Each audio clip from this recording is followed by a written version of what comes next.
ना अब इस केस में न्यूमरेटर, पहले न्यूमरेटर की बात, इस केस में ये एक टर्म है, ये एक टर्म है। ठीक है, दोनों टर्म में क्या क्या कॉमन है? एक नाइन, एक नाइन, यहाँ पे भी एक नाइन है, यहाँ पे भी एक नाइन है, तो ये कॉमन है, तो इसको बाहर नहीं। अगेन और क्या कॉमन है दोनों टर्म्स में? इन दोनों टर्म्स में और क्या कॉमन है? एक नाइन तो कॉमन मिल गया। ये 3 टू द पावर n भी तो कॉमन है, इसमें भी है, इस वाले टर्म में भी, एंड इस वाले टर्म में भी 3 टू द पावर n है।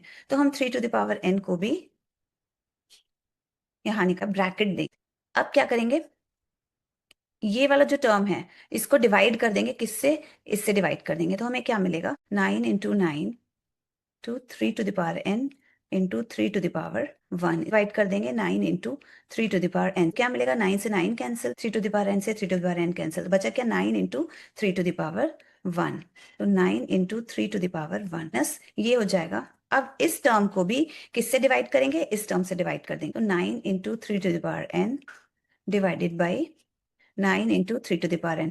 9 से 9 cancel, 3 to the power n से 3 to the power n cancel, तो यहाँ क्या आएगा? 1 आ जाएगा। ये है हमारा डिनोमिनेटर। ठीक है, इसमें भी दो टर्म्स है, ये टर्म एंड ये टर्म। इसमें अब हम कुछ कॉमन है तो देखेंगे। देखिए यहाँ पे एक 9 है और यहाँ एक 9, तो दोनों में 9 9, तो 9 को हम यहाँ लिख, ठीक है, यहाँ लिख देंगे ब्रैकेट के। अगेन और क्या कॉमन है? यहाँ पे दूसरा 9 भी है, बट यहाँ दूसरा 9 नहीं है, तो ये 9 ब्रैकेट के अंदर ही रहे, एक 9 हम बाहर ले लिए ब्रैकेट के। अगेन यहाँ 3 टू द पावर n है, यहाँ पे 3 टू द पावर n है। ठीक है, तो इस 3 टू द पावर n को हम ब्रैकेट के बाहर लिखेंगे। अगेन 3 टू द पावर 2 है, यहाँ 3 टू द पावर 1 है।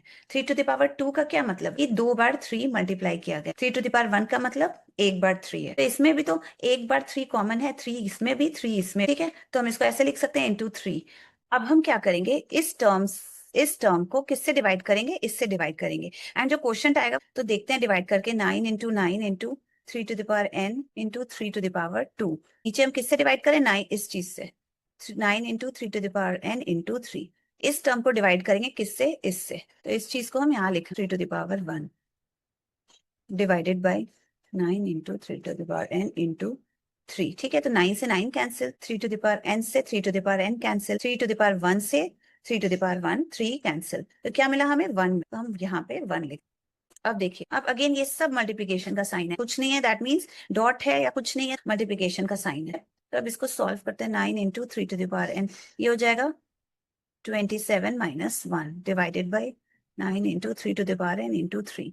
ये भी हो जाएगा 27 minus 1 26। 9 × 3 to the power n to 26 divided 9 × 3 × 26। देखिए कुछ हो रहा है, 9 से 9 कैंसिल हो जाएगा, 3 टू द पावर n से 3 to the power n cancel, 26 से 26 कैंसिल, तो 1/3 हमारा आंसर हो।